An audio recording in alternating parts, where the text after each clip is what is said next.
Yung pangalawang katanungan din na lagi kong nare-receive sa Facebook is yung magkano nga ba ang sweldo dito sa Australia?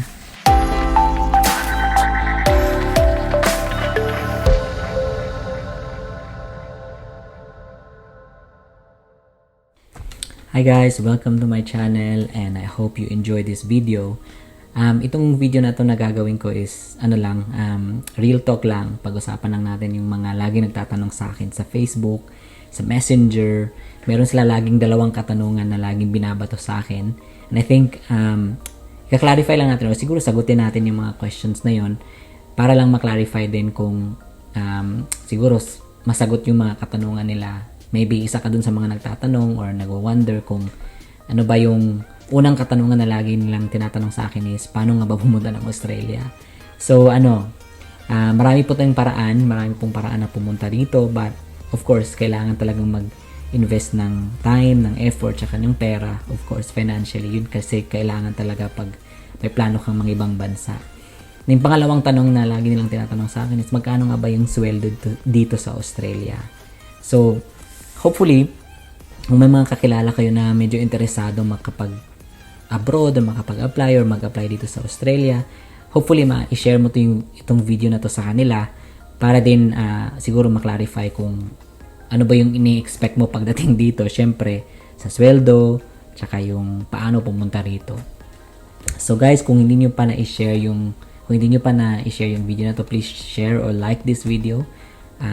If you're not subscribed to my channel yet, please do subscribe para naman sa mga susunod na video na gagawin ko is ma-notify kayo at ma-inform kayo sa mga upcoming videos na gagawin ko. So yung unang tanong na lagi kong nare-receive is yung tanong na paano nga ba pumunta ng Australia, di ba?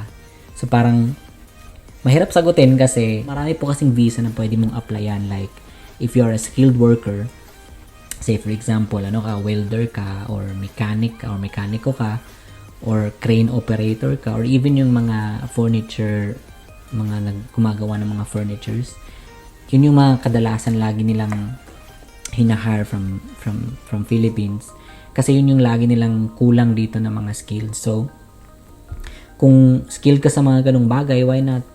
Kung tas may experience ka, baka gusto mo ring mag-apply ng trabaho dito or mag-check ka sa agency na malapit sa inyo para makapag-process ka ng document, makapag-submit ka ng mga papers. Para pag malay mo, 'di ba? I-bless ka ni Lord na bigyan ng trabaho dito or ng employer. Napaka laking blessing na 'yon, tsaka napakaganda po kasi ng mga opportunities na nandito. So yun yung mga visas na available, yung skilled workers visa. Mag-a-apply ka if you're a skilled worker sa Pilipinas, pwede ka mag-apply dito. May website ka na pwedeng i-check. I-search mo lang sa Google yung CSOL list. Ina-update lagi ng government yan. Yan yung listahan ng mga skilled workers or mga skills na kailangan dito sa Australia. So like if engineer or meat processor ka o kaya quality assurance ka ng something dyan sa Pilipinas, pwede mong i-check yung website na yun, yung CSOL list. Kung isa doon sa listahan doon yung skill mo, pwede ka maghanap ng agency kung saan pwede ka mag-apply, mag-inquire ka, mag-check ka kung available yung skill na to sa alam mo yun, mga agency na hinahawakan nilang companies dito. So mag-inquire ka lang na mag-inquire if you are really into it, kasi ang opportunity naman nagnanak lang yan sa iyo isang beses, kailangan mo siyang buksan and malay mo makakapag-apply ka rito. Isang visa na pwede mo ring i-apply is yung student visa. Kasi ang dami kong kakilala dito ng mga estudyante. Nag-process sila ng student visa dyan sa Pilipinas. And then, nag-enroll sila ng eskwelahan dito para pagdating ng time na makapagtapos na sila ng pag-aaral, hopefully makahanap sila ng employer na magsisponsor ng kanilang visa. So of course, pagdating sa student visa, syempre, may mga limitations din kasi yon, like limited lang yung work hours nila, up to 20 hours a week. So, hindi ka na pwedeng magtrabaho ng more than 20 hours a week pag student visa ka. So, except for holidays, kasi kunyari, Australia Day, unlimited yung oras doon, hindi yun counted sa 20 hours. Pero pagka normal week lang, So, ang allowed mo lang na magtrabaho if you are on a student visa is 20 hours a week. So, syempre makapagtrabaho ka, pwede mang pagdagdag sa tuition fee mo, pambayad sa renta ng bahay mo. So, yun yung mga rason kaya may 20 hours din na allowed ang estudyante magtrabaho. Mga extra money, 'di ba? So, kung ibang visa naman is kung may partner ka dito or may may asawa ka na nandito na, pwede mong i-apply yung mga partner's visa or de facto visa para makapunta ka rito din. So, yun lang yung kadalasan kasi nag-a-apply dito sa Australia at least sa mga kakilala ko. It's either student visa or skilled worker sila. Kaya, kung skill ka dyan sa Pilipinas, i-check mo lang yung CSOA list, then mag-inquire ka sa mga agency, malay mo, di ba? Makuha ka ng isang company dito. Napakagandang opportunity na yon. Yung pangalawang katanungan din na lagi kong nare-receive sa Facebook is yung magkano nga ba ang sweldo dito sa Australia. Syempre hindi ko i-share yung sweldo ko, pero pag-usapan natin yung minimum wage. So, dito sa Australia kasi, isa ang Australia sa mga bansa na matataas yung national minimum wage nila. Like, even in 2020, last year, ang Australia po ang nasa top 1 pagdating sa minimum wage. Napakataas po talaga ng minimum wage dito sa Australia.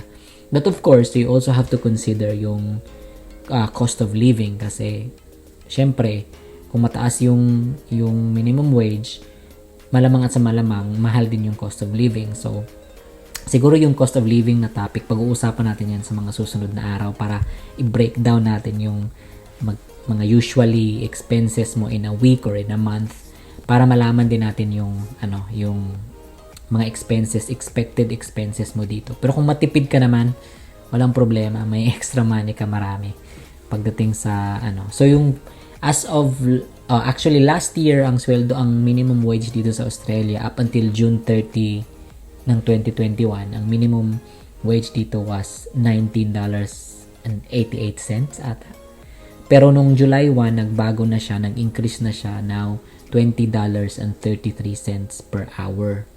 So, yan na yung minimum wage dito, national minimum wage sa buong Australia. Yan, $20.33. So, kung kunyari, magtatrabaho ka ng 8 hours a day, 38 hours a week. So, kung full-time ka na nagtatrabaho using the minimum wage, siguro, ika-calculate mo lang yung $20.33 for 8 hours. So, makakakuha ka ng for a week or in a week, 38 hours yung trabaho mo in a week. So, makakakuha ka ng sweldo ng $772, around 60 cents per week. So, yun yung magiging sweldo mo using the minimum wage. Pero ang minimum wage dito is magkaiba rin. Kunyari, 21 years old and above ka, yan yung minimum wage mo na $20.33. Pero kung mas 21 years old and below ka, iba din yung minimum wage mo nun. So like for 19 years old ka, mas mababa ng konti. Kasi may mga nagtatrabaho na dito mga 15 years old pa lang. So, tinatawag ng government yung mga junior rate. Kaya mas mababa sila. Pero pag 21 years old and above ka, yun na yung mag-a-apply sa'yo na minimum wage, $20.33. So i-calculate mo na lang yung $772 per week na sweldo mo into 4 weeks, which is for 1 month. Yan yung monthly sweldo mo using the minimum wage. Pero pag skilled worker ka, syempre iba din yung rate mo kasi may extra pay kapag dating sa skill na binabayaran ng company sa'yo o itong tinatawag ng mga contracted rates. So, iba din yung sweldo nun. Kunyari, sa mga full-timers, iba din yung sweldo nila. Like for me, yung full-time na ako sa company ko, may tinatawag na rin sila ng mga industry awards. So, binibigyan nila yun sa mga employees na matagal na nagtatrabaho sa companies nila. So, nag-i-increase yun per year. Tapos, iba din yung rates. So, yung minimum wage na $20.33, yan lang yung baseline ng mga companies na basis nila para ito yung susundin nilang sweldo. Hindi sila pwedeng bumaba doon. Kasi yun yung legislation na inapprove ng government nila dito sa Australia para bayaran yung mga employees 21 years old and above $20.33 per hour. So may iba din yung rate pag full-time ka, pag casual ka. Actually, dito sa Australia, guys, mas malaki yung sweldo ng mga casual workers. Kasi meron silang tinatawag na mga casual loading. So, kunyari, full-time ako, tapos may katrabaho ako na casual, mas malaki yung hourly rate niya kaysa sa akin. Pero, mas mababa yung oras niya kasi, kumbaga, nagtatrabaho ako ng 8 hours a day. Siguro sa casual, kumukuha lang sa ng mga 5 hours a day na trabaho. So, mas mababa yung oras nila, pero mataas naman yung sweldo nila per hour. Pero din, ibig sabihin din nun, pag casual ka sa isang company, wala kang leave entitlements, hindi ka babayaran pag nag-holiday ka. So, yun yung mga disadvantages. Pero pagdating naman sa pay mo, mas mataas yung hourly rate mo. Like, pero pag full-time ka, syempre, babayaran nila yung holiday pay mo. Tapos pag nag-holiday ka pa, meron pang extra money na matatanggap. Like yung holiday loading na tinatawag nila. Sa mga casuals naman, nakakatanggap sa ng tinatawag na casual loading. So, extra percentage rate naman yun para sa kanilang pagiging casual. Kasi wala silang mga leave entitlements, wala silang mga ganon-ganon. Kaya, may mga kakilala ako na pinipili nila yung casual kasi siguro may pamilya sila o kaya hindi na nila kailangan talagang magtrabaho ng full-time, mas pinipili na lang nila yung casual kasi pag nag-holiday sila, at least hindi ka sasabihan ng employer mo na, oy, kailangan mo lang mag-holiday ng 2 weeks. Syempre, pag casual ka, you can extend your holidays like at least for 5 months. So, walang problema. Pero if you're a full-time employee, syempre, may security ka naman pagdating sa trabaho mo na may rate ka talaga na fixed per week or per month. Tapos, meron ka mga extra pays pagdating sa holiday, mababayaran ka pa din. So, yun yung mga benefits naman pag full-time worker ka. But, I guess it depends kung ano talaga yung importante sa'yo dito. So, yung sweldo talaga is, medyo mataas yung minimum wage dito sa Australia. Kung, kaya nga na sinabi ko kanina, kung matipid ka, masinop ka sa pera, talagang magsasucceed ka dito. Well, kaya, kung may mga kakilala ka na interesadong mag-apply, siguro sabihan mo lang sana maghanap sila ng mga agency.